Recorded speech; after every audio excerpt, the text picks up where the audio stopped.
दूध के मसालाમાં ભેળસેળ હવે ઘરે બેઠા જ તપાસી શકાશે। નેશનલ ફોરેન્સિક સાયન્સ યુનિવર્સિટીના સંશોધન સહાયકોએ એક નવી ટેસ્ટિંગ કીટ વિકસાવી છે જે ઘર પર જ ભેળસેળનું ઝડપી અને સચોટ નિદાન કરે છે। આ કીટનો ઉપયોગ કરવો સહેલો છે અને તેનો ખર્ચ પણ ઓછો છે, જેથી દરેક સામાન્ય વ્યક્તિ તેને સરળતાથી ઉપયોગમાં લઈ શકે છે। આ કીટથી લેબોરેટરી જેવી વિશ્વસનીયતા સાથે ભેળસેળ પકડી શકાશે।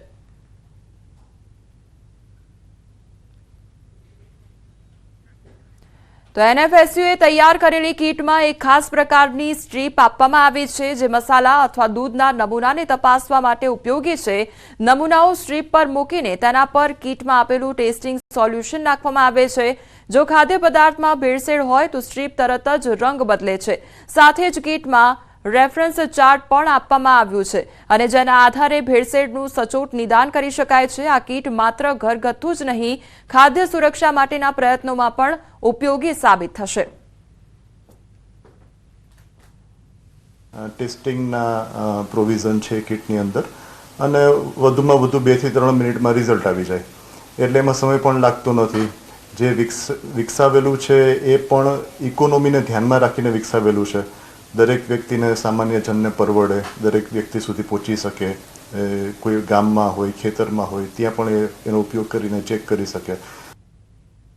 समाचारों में आगळ वधीए ते पहेला रोकाईशुं एक ब्रेक माटे।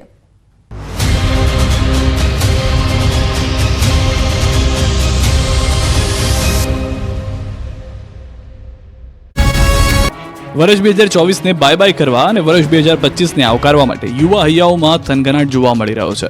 ઠેર ઠેર પાર્ટીઓના આયોજન થયા છે, પરંતુ નવા વર્ષની ઉજવણીના જોશમાં હોશ ખોનારાઓને સીધા દોર કરવા પોલીસ પણ એક્શનમાં છે। ઠેર ઠેર સઘન ચેકિંગ હાથ ધરાયું છે।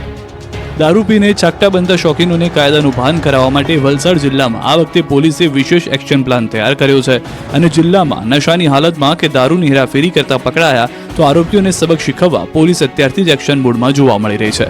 જિલ્લાને સ્પર્શતી આંતરરાજ્ય ચેકપોસ્ટ પર અત્યારથી જ સઘન ચેકિંગ હાથ ધરવામાં આવ્યું છે।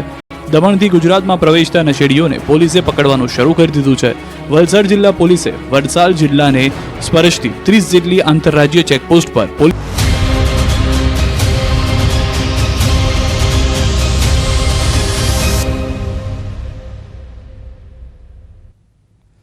ब्रेक बाद आपનું સ્વાગત છે। સમાચારમાં આગળ વધીએ તો શિયાળાની ઋતુમાં લીલા શાકભાજી આવતા હોય છે અને લોકો પાલક, મેથી, વટાણા, રીંગણા, લીલી તુવેર જેવા શાકભાજી ખાવાનું પસંદ કરતા હોય છે।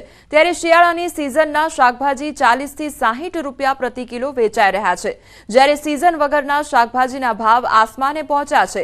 સિઝન વગરના શાકભાજી 100 થી 140 રૂપિયા પ્રતિ કિલો વેચાઈ રહ્યા છે।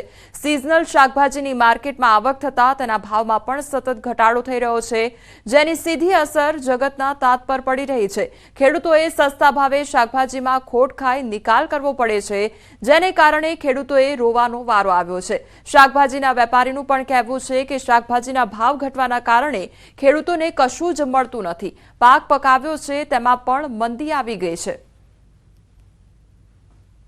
सीजन वगरना छे मूंगा छे ने सीजन वाला जे सस्ता छे। सीजन वाला में कोबी फुलावर जे 40 रुपया 30 रुपया फुलावर कोबी छे। गाजर 30 रुपया 20 रुपया छे। वटाणा 60 रुपया, तुवेर 60 रुपये, રીંગણ ભટ્ટા 40 રૂપિયે, રવૈયા 40 રૂપિયે, એ બધું સસ્તું છે। અત્યારે ખેડૂતોને કશું મળતું નથી। અત્યારે બચારા ખેડૂતો રોવે જ છે। અત્યારે પકાવ્યો છે, પાક પકાવ્યો છે પણ એ બહુ મંદી પડી ગઈ છે।